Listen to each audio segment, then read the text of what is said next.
This channel does not promote any violent, harmful, or illegal activities. All content provided by this channel is meant for an educational purpose only. এই মুহূর্তে জানো তো আপনাদেরকে একটু বালুরঘাটে নিয়ে যেতে হবে এবং বালুরঘাটের সঙ্গে মেদিনীপুরের সম্পর্কটা ভীষণভাবে ওতপ্রোত জড়িয়ে রয়েছে। মনে আছে মেদিনীপুর হাসপাতালে, সরকারি হাসপাতালে ভুল স্যালাইন দেওয়া হয়েছিল, 5 জন প্রসূতিকে ভর্তি করা হয়েছিল, যার মধ্যে 3 জনের মৃত্যু হয়েছিল। সেই ঘটনার রিপিটেশন কি কোথাও বালুরঘাট হাসপাতালে দেখা গেল? ইনজেকশন দেওয়ার পরে অসুস্থ হয়ে পড়ল 8 প্রসূতি, আর ভুল ইনজেকশন দেওয়ার পরেই অসুস্থ দাবি পরিবারে। কি কারণে অসুস্থ তা খতিয়ে দেখতে কিন্তু ইতিমধ্যেই তদন্ত কমিটি গঠন করেছে হাসপাতাল কর্তৃপক্ষ। মেদিনীপুরে স্যালাইন কাণ্ডের স্মৃতি ফিরল বালুরঘাটে। সেখানে ইনজেকশন দেওয়ার পরে অসুস্থ অন্তত 8 প্রসূতি। ফের প্রশ্নের মুখে রাজ্যের সরকারি চিকিৎসা। বালুরঘাট সুপার স্পেশালিটি হাসপাতালে শুক্রবার রাতে হঠাৎই একের পর এক প্রসূতি অসুস্থ হয়ে পড়েন।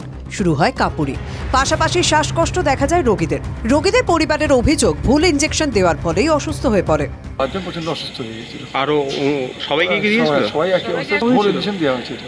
আপনারা ভুলে বলছে না, কিন্তু ইনজেকশনটা ভুল দেওয়া হয়েছে। ইনজেকশনটা যখন দিয়ে যাচ্ছে তখনই বেশি হয়ে যাচ্ছে। এটা কি শুধু আপনার বোনের ক্ষেত্রে না সবার ক্ষেত্রেই একই? আমার ক্ষেত্রে একই, ওই 7-8 জনের একই পরিস্থিতি। কি কারণে অসুস্থ হয়েছিল?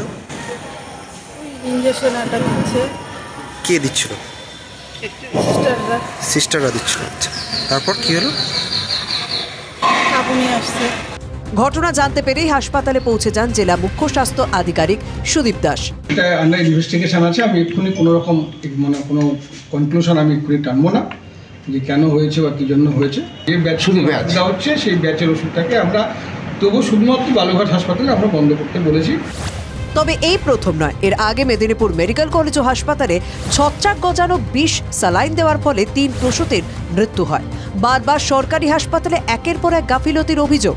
ফের প্রশ্নের মুখে বাংলার স্বাস্থ্য ব্যবস্থা। সেই ইনজেকশন কি এই ধরনের কোনো সংস্থার কাছ থেকে কেনা, যে সংস্থা তৃণমূল কংগ্রেসকে টাকা দেয়? এটা রাজ্যের স্বাস্থ্য ব্যবস্থার উপর আরও একবার একটা বড় প্রশ্নচিহ্ন তুলে দিল, যে স্বাস্থ্য ব্যবস্থা মুখ্যমন্ত্রী স্বয়ং দেখেন। আজকে 2-4টে এক্সেপশন দিয়ে সামগ্রিক স্বাস্থ্য ব্যবস্থাটাকে তো আপনি নস্যাৎ করতে পারেন না। একটা সেকশন চাইছে বেসরকারি হাতে স্বাস্থ্য পরিষেবা চলে যাক, আর মমতা ব্যানার্জি স্বাস্থ্যসাথী থাকায় সেই সমস্ত দালাল, সেই সমস্ত পার্টিকুলার একটা গোষ্ঠী তাদের গাত্রদাহ। হাসপাতাল সূত্রে খবর 8 জন প্রসূতি মাকে সিসিইউতে স্থানান্তর করা হয়। এই নিয়ে ইতিমধ্যেই তদন্ত কমিটি গঠন করা হয়েছে। যে সমস্ত ওষুধ, ইনজেকশন, স্যালাইন রোগীদের দেওয়া হয়েছিল সেই সমস্ত ওষুধ সংরক্ষণ করে রাখা হয়, সেগুলি পরীক্ষার জন্য পাঠানো হচ্ছে। রূপক সরকারের রিপোর্ট, TV9 বাংলা।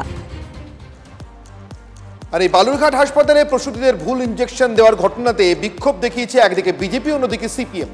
দুটো দলের তরফ থেকেই বালুরঘাট জেলা হাসপাতালে বিক্ষোভ দেখানো হয়। প্রথমে বিজেপির তরফে প্রতিবাদ কর্মসূচি নেওয়া হয়, পরে হাসপাতালে ডেপুটেশন দিতে গিয়ে পুলিশের সঙ্গে বচসায় জড়িয়ে পড়েন সিপিএম নেতাকর্মীরা।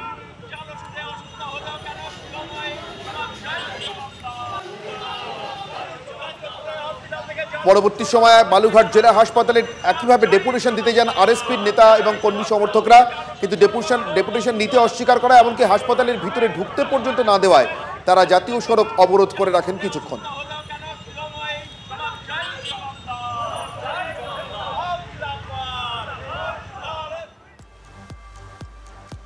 এবার আমরা একটু 21শে জুলাইয়ের মঞ্চের দিকে নজর রাখি নাকি অনির্বাণ? ঠিক, 21শে জুলাইয়ের মঞ্চ আসলে এক হওয়ার জন্য, তাই না? 21শে জুলাইয়ের এই প্রস্তুতি নিয়ে ইতিমধ্যেই বিভিন্ন জেলাতে দুভাগ হওয়ার ছবি আসছে, গোষ্ঠীদ্বন্দ্বের খবর আসছে। কিন্তু এটা কোনো গোষ্ঠীদ্বন্দ্বের খবর নয়, তা সত্ত্বেও দুভাগ হওয়ার খবর। কেমন? 21শে জুলাইয়ে এবার তৃণমূলের মেডিকেল ক্যাম্প হবে দুভাগে। প্রতি বছর তৃণমূলের চিকিৎসক সংগঠনের ব্যানারেই পরিচালিত হয় মেডিকেল ক্যাম্প। এবার সেই ক্যাম্প পরিচালনায় যেভাবে প্রত্যেক বছর প্রোগ্রেসিভ হেলথ অ্যাসোসিয়েশন থাকে, মানে তৃণমূলের চিকিৎসক সংগঠন, তারা থাকবে। তার পাশাপাশি দায়িত্বে থাকবে সেবাশ্রয়, ক্ষুদিরাম অনুশীলন কেন্দ্র, উত্তীর্ণ, শিয়ালদা এবং কলকাতা স্টেশনে মেডিকেল ক্যাম্প করবে প্রোগ্রেসিভ হেলথ অ্যাসোসিয়েশন। আর দিকে বিধাননগর, যুবভারতী, গীতাঞ্জলির মেডিকেল ক্যাম্প পরিচালনার দায়িত্বে থাকবে সেবাশ্রয়। প্রোগ্রেসিভ হেলথ অ্যাসোসিয়েশন এতটা এটাও দেখতে পারবে না। এই প্রথমবার প্রোগ্রেসিভ হেলথ অ্যাসোসিয়েশন এটা দায়িত্ব নিয়েছে। আর সেবাশ্রয় ক্যাম্পটা এত সফলভাবে হয়েছে, তো সেন্ট্রাল পার্কেও অনেক মানুষ আসবেন, গীতাঞ্জলি স্টেডিয়ামেও এসছেনও, ফলে ওখানে সেবাশ্রয় করছে ডাক্তাররা, আমাদের অনেক ডক্টরসরা ওখানেও গেছেন। তথাপি এখানেও আমরা অনেক ডক্টরসরা করছেন। এটা প্রত্যেকটাই দলীয় কাজ, আমাদের দলীয় অনুমোদন নিয়ে আমরা এই শিবিরগুলো খুব সুন্দরভাবে করছি।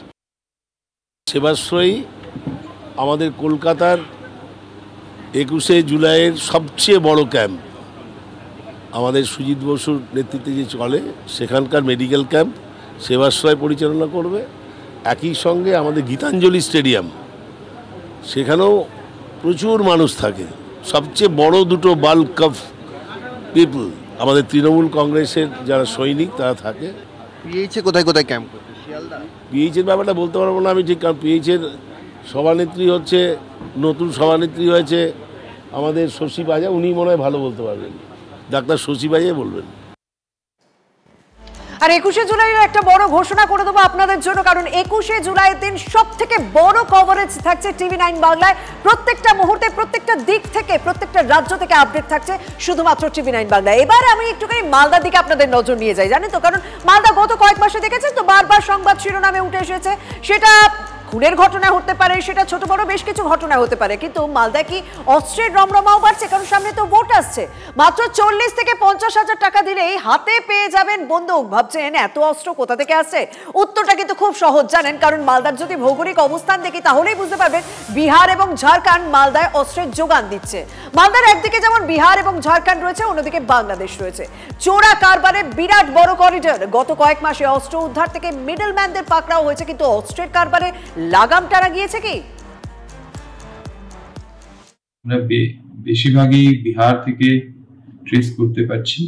মুঙ্গের কিছু মিডলম্যান আছে ঝাড়খণ্ডে, ওখান থেকে মতলব সাপ্লাই নেওয়া হয়। বাকি আমরা দেখেছি কিছু লোক এখানে যে ট্রেড মধ্যে আছে ওরা একসঙ্গে অনেক আর্মস নিয়ে আসে, তারপরে যেরকম যা ডিস্ট্রিক্টে ডিমান্ড হয় ওখানে ক্যারিয়ার ভাবে নিয়ে যায়। অর্থাৎ খোদ পুলিশ কর্তা তিনি নিজে মেনে নিচ্ছেন যে বিহার ঝাড়খণ্ড থেকে আসছে, মুঙ্গেরের অস্ত্র আসছে, কিন্তু কোন পথে আসছে মালদায় সেটা 5টা রুট আপনাদেরকে একটুখানি বিগ ওয়ালে প্লে করে দেখাতে বলবো। পিসিআর বিগ ওয়ালে প্লে করে দিয়েছে। প্রথম রুট, বিহার থেকে মাল্টিপল পথ রয়েছে, কাটিহার হয়ে এবং সাহেবগঞ্জ হয়ে তা মালদায় প্রবেশ করছে। এবং বিহারে শুধুমাত্র মুঙ্গের থেকে না, আহমেদাবাদ থেকেও আসছে, বিহারে আহমেদাবাদ। এবং সেকেন্ড রুটটা আমি একটুখানি দেখাতে বলবো। সেকেন্ড রুট যেটা দেখা যাচ্ছে ঝাড়খণ্ড থেকে মালদায় আসছে এবং মালদার মানিকচকে আসছে, এবং সেখানে কিন্তু মেইন করিডোর হিসেবে ব্যবহার করা হচ্ছে সাহেবগঞ্জকে। আমি একটুখানি থার্ড রুটটাকে প্লে করতে বলবো। থার্ড রুট আহমেদাবাদ, যে কথাটা বলছিলাম না যে বিহারে শুধুমাত্র মুঙ্গের না, আহমেদাবাদেও কিন্তু একটা বড় অস্ত্রের জায়গা রয়েছে, বড় অস্ত্রের কারবার হয় সেখান থেকে। সে আহমেদাবাদ থেকে হরিশ্চন্দ্রপুর, মালদার হরিশ্চন্দ্রপুরে পৌঁছে যাচ্ছে সোজাসুজি এই অস্ত্র। আমি থার্ড রুটের পর একটুখানি ফোর্থ রুট আপনাদের সামনে তুলে ধরি। ফোর্থ রুটটা আমরা যেটা দেখতে পাচ্ছি সেখানে নদী পথটাকে ব্যবহার করা হচ্ছে। রাজমহল থেকে গঙ্গা পেরিয়ে একেবারে মালদায় পৌঁছে যাচ্ছে এবং সেখানে মানিকচককে মেন বেস হিসেবে ব্যবহার করা হচ্ছে। এই জায়গাটা অস্ত্র পৌঁছে দেওয়া হচ্ছে। আমি এবার সবার শেষের রুটটা একটুখানি দেখাই, 5 নম্বর রুটটা, যেটা এই সমস্ত কিন্তু পুলিশেরই দেওয়া তথ্য। অর্থাৎ বিহার ঝাড়খণ্ড বলুন, একাধিক রুট রয়েছে, সেটা সড়ক পথ হতে পারে, সেটা নদী পথ হতে পারে, একাধিক রুট হয়ে অন্যদিকে দেখছি আমরা পূর্ণিয়া হয়ে, অন্যদিকে দেখছি আমরা সাহেবগঞ্জ হয়ে মালদার মানিকচকে পৌঁছে যাচ্ছে এই অস্ত্র। প্রশ্নটা কোথায় জানেন? এত তথ্য হাতে রয়েছে পুলিশের, কিন্তু কোথাও কেন কড়া ব্যবস্থা নেওয়া হচ্ছে না? চলতি বছর জুন মাস পর্যন্ত আমরা কি তথ্য আপনাদের কাছে তুলে ধরবো জানেন? যে কত অস্ত্র উদ্ধার হয়েছে। 41টি অস্ত্র উদ্ধারের ঘটনা রয়েছে, 75 জনকে গ্রেপ্তার করা হয়েছে, 71টি অস্ত্র উদ্ধার হয়েছে, 124 রাউন্ড গুলি উদ্ধার হয়েছে, 16টি ম্যাগাজিন উদ্ধার হয়েছে। আর সব থেকে বেশি অস্ত্র কোথায় উদ্ধার হয়েছে? ওই যে বেসগুলো আপনাদের সামনে তুলে ধরলাম, কালিয়াচক, মানিকচকের পাশাপাশি বৈষ্ণবনগরও রয়েছে, ইংরেজ বাজারও রয়েছে। আর খুব ভালো অস্ত্র, আপনাদেরকে আগেই বললাম যে 30 থেকে 40,000 টাকা পাওয়া যাচ্ছে, অর্ডার দিলে হোম ডেলিভারিও হয়ে যায়। দুলাল সরকার খুনের পর মুখ্যমন্ত্রী কিন্তু জেলা পুলিশকে বাড়তি অ্যাক্টিভ হতে বলেছিলেন, কিন্তু এখন প্রশ্ন, পুলিশ কি বাড়তি অ্যাক্টিভ হতে পেরেছে? আপনার ওখানে তো আজকে আমার একজন পুরো সহকর্মীকে মার্ডার হয়ে গেল এসপির অপদার্থতার জন্য, পুলিশের গাফিলতিতে। অফকোর্স সরাসরি সেই ব্যবসায়ীদের বক্তব্য শোনাবো যারা এই মালদায় ব্যবসা করছেন এবং তারা রীতিমতো ভয়ে রয়েছেন, সেই ব্যবসায়ীদের বক্তব্য। ব্যবসায়ীরা রীতিমতো ভয় রয়েছেন, আতঙ্কে রয়েছেন। অন্যদিকে তৃণমূলের চেয়ারপারসন চৈতালি সরকার, যিনি দুলাল সরকারের স্ত্রী, তিনি যখন এই খবরটা শুনছেন এবং খোদ পুলিশের মুখ থেকে শুনছেন কিভাবে খোলা বাজারে পরিণত হয়েছে, বন্দুকের খোলা বাজারে পরিণত হয়েছে মালদা, তখন তিনি কি বলছেন শুনুন। বেশ কিছু অসৎ মানুষ এগুলোকে প্রশ্রয় দিয়ে আজকে এই জায়গায় পৌঁছে দিয়েছে। যারা এই অসৎ কাজগুলোতে এইগুলোতে যারা আছে তাদেরকেও আমার মনে হয় সেই মাথাগুলোকেও ধরা উচিত। নিশ্চয়ই আমাদেরও দলের মানুষজনকে দেখতে হবে যে এরকম মানুষজন যেন আমাদের দলে যোগদান না করে। আর আমাদের রাজ্যে আর কিছু না থাকুক, প্রত্যেকটা ইস্যুতে রাজনৈতিক বল ঠেলাঠেলি কিন্তু রয়েছে, প্রত্যেকটা ঘটনা এক্ষেত্রেও আছে। এখানে পুলিশ তো শাসক দলকে সিকিউরিটি দিতেই সবসময় ব্যস্ত, হয়তো টাইম নেই। পুলিশ এটা খবর রাখতে পারছে না, নিশ্চয়ই এর সঙ্গে শাসক দলের লোকজন যুক্ত আছে এই চক্রটার সঙ্গে, তার জন্য পুলিশ জেনেও কিছু করছে না, না দেখার ভান করছে। সরকার তো চায় যে গোটা রাজ্যটা অপরাধীতে ভরে যাক, এই অপরাধীরাই ভোট লুট করবে, এই অপরাধীরাই মানুষকে ভয় দেখাবে, এই অপরাধীরাই গোটা রাজ্য জুড়ে মানুষকে সন্ত্রস্ত করে রাখবে এবং তা শাসকের অনুগত থাকবে। এটা তো বিরোধীদের অবস্থান আপনাদের সামনে তুলে ধরলাম, কিন্তু রাজ্যের শাসক দল কি করছে? পুলিশের কোর্টে বল ঠেলছে, ওই লন টেনিসের মতো ইস্যু নিয়ে এদিক ওদিক গায়ে ঠেলাঠেলি। আমরা বলবো যদি সার্ভেলেন্স বাড়ানো যায়, কারণ ঢুকছে কিভাবে এটাও দেখার বিষয় আছে। এটাকে যাতে মানে প্রথমে ইন দ্য বাট যেটা কথাটা বলা হয়, প্রথমেই যদি আটকে দেওয়া হয় তাহলে খুব ভালো হয়। কারণ কি আমরা বুঝতে পারছি এটা বিজেপি শাসিত বিহার থেকে স্টেট থেকে কিন্তু ঢুকছে। আর শর্মিষ্ঠা, এর মধ্যে একটা কামাল করা খবর আসছে, কামালের খবরও বটে, জামালপুর থেকে। কিরকম? নিরপেক্ষ ভোট হলে জামালপুরে তৃণমূলের জেতা অসম্ভব। কে বলছেন এটা? BJP, CPM, Congress? না না, কেউ না, বলছেন তৃণমূলেরই এক নেতা। দলীয় নেতৃত্বের দিকে আঙুল তুলে বিস্ফোরক অভিযোগ করছেন তৃণমূলের নেতা। বলছেন কিভাবে তৃণমূল ভোটে জিতেছে সেটা আর খোলসা করলাম না, মানে যে অভিযোগটা বিরোধীরা করে থাকেন সেটা তিনি আর নিজের মুখে করছেন না। জামালপুরের প্রাক্তন পূর্ত কর্মাধ্যক্ষের এই মন্তব্যে স্বাভাবিকভাবেই তুমুল শোরগোল শুরু হয়েছে। তৃণমূল গায়ের জোরে যেতে এটা স্বীকার করছেন তৃণমূল নেতা। একযোগে শাসক দলকে নিশানা করেছে বিজেপি, সিপিএম। কিন্তু তৃণমূল এই দলীয় বলা ভালো অন্তর্দলীয় অস্বস্তি ঢেকে ওই বিজেপি সিপিএম এর জন্যই শুধু মুখ করেছে। বলছে ঠান্ডা ঘরে বসে ভিত্তিহীন অভিযোগ। জামালপুরে যারা রাজনীতি করেছে, জীবন বাজি দিয়ে রিস্ক নিয়ে যারা রাজনীতি করেছে, তারা জামালপুরে কোনো অঞ্চলই জামালপুরে তার নেতৃত্ব নেই। এবং আজকে যারা জামালপুরের নেতৃত্ব আছে, সেই নেতৃত্বকে যদি ভোট দেওয়া হয়, যদি নিরপেক্ষ ভোট হয়, জামালপুরের নির্বাচনে জেতা অসম্ভব। কিন্তু জিতছে কিভাবে আপনারা জানেন না। জিতছে হয় সে ব্যাপারটা আমি এখানে বিস্তারিত বলছি না। যদি সঠিক প্রশাসনে ভোট হয়, আজকে কিন্তু জামালপুরে আমাদের যে তৃণমূলের জেতা পক্ষে খুবই অসম্ভব আছে। শুধুমাত্র ভোট লুট করে যে তারা এখনো সরকারের টিকে আছে, তারা খুদ এখন তৃণমূলের লোকরা স্বীকার করে নিচ্ছে। সুতরাং শুধু জামালপুরের ঘটনা নয়, গোটা পশ্চিমবঙ্গ জুড়ে একই চেহারা। যদি সাধারণ মানুষ নিজের ভোটাধিকার প্রয়োগ করতে পারে, এই রাজনৈতিক মানে পালাবদল হতে বাধ্য। এবং এই তোলামূল সরকার, এই দুর্নীতিপরায়ণ সরকার, এই ধর্ষকের সরকার উল্টাতে বাধ্য। তারা তো ঠিক কথাই বলেছে। এই কথাই তো আমরা এতদিন বলে আসছিলাম যে প্রকৃত ভোট হলে তৃণমূল জিততে পারবে না। তৃণমূল বুথে ছাপ্পা মারে, তোলাবাজির টাকা দিয়ে লুম্পেন গুন্ডাদের দিয়ে ভোট করায়, মানুষকে বুথে ঢুকতে দেয় না। তারপরেও যদি কোনো মানুষ ভোট দেয়, কোথাও ভোট হয়, তারা বুথ কেন্দ্র থেকে কাউন্টিং হলে গিয়ে সেই ভোট লুট করে। তারা আবার বড় বড় কথা বলে, তাদের কথা কে শুনবে? দুটো দলই তো ঠান্ডা ঘরে চলে গেছে, কোনো নেতৃত্বও নেই, নেতাও নেই। তো সুতরাং ওদের কথা বলে কোনো লাভ নেই। আর যিনি বলছে তার কথা দল নিশ্চয়ই, উনি যদি দলের সঙ্গে যুক্ত থাকেন, দল নিশ্চয়ই ওনার কাছে জানতে চাইবেন উনি কি বলতে চাইছে। তবে পুরো কথাটা মিথ্যা, দল যথেষ্ট শক্তিশালী ওই এলাকায়।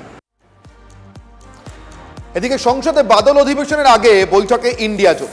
দিল্লিতে ইন্ডিয়া জোটের অনলাইন বৈঠকে যোগ দিয়েছেন তৃণমূলের সর্বভারতীয় সাধারণ সম্পাদক অভিষেক বন্দ্যোপাধ্যায়। বিস্তারিত জানবো, আমাদের প্রতিনিধি সৌরভ গুহ রয়েছেন টেলিফোনে আমাদের সঙ্গে। সৌরভ, আজই আমরা খবর করেছি, গোটা রাজ্য জানে এই মুহূর্তে ইন্ডিয়া জোটের দুই শরিক শাসিত রাজ্যে পাঞ্জাব এবং তামিলনাড়ুতে বাঙালি পরিযায়ী শ্রমিকদের হাল। ইন্ডিয়া জোটের এই বৈঠকে বাঙালি পরিযায়ী শ্রমিকদের নিয়ে কোনো কথা বলবেন কি অভিষেক বন্দ্যোপাধ্যায়? কোনো খবর আছে? দেখো, এখনো পর্যন্ত তিনি কি বিষয় নিয়ে কথা বলবেন সেটা এখনো স্পষ্ট নয়। তবে ইন্ডিয়া জোটে তৃণমূল কংগ্রেস দল হিসেবে আছে এটা এই বৈঠকে যোগদান করে অভিষেক বন্দ্যোপাধ্যায় বুঝিয়ে দিলেন। এবং অভিষেক বন্দ্যোপাধ্যায়ের ব্যাকগ্রাউন্ডটা একটু লক্ষ্য করার মতো, কারণ সবাই এখানে যোগদান করেছেন, কিন্তু অভিষেক বন্দ্যোপাধ্যায় একমাত্র যিনি তার দলের প্রতীক পেছনে এসে ব্যাকগ্রাউন্ডে রেখে যোগদান করেছেন। অর্থাৎ তার যোগদান কোনো ব্যক্তিগতভাবে না, সামগ্রিকভাবে দলগতভাবে। 21 তারিখ থেকে বাদল অধিবেশন শুরু হচ্ছে, সামনে বিহার নির্বাচন। এই দুই বিষয়কে মাথায় রেখে ইন্ডিয়া জোটের একটা বৈঠক নিঃসন্দেহে তাৎপর্যপূর্ণ। সেখানে পুরী যেই ধন্যবাদ তোমাকে সৌরভ।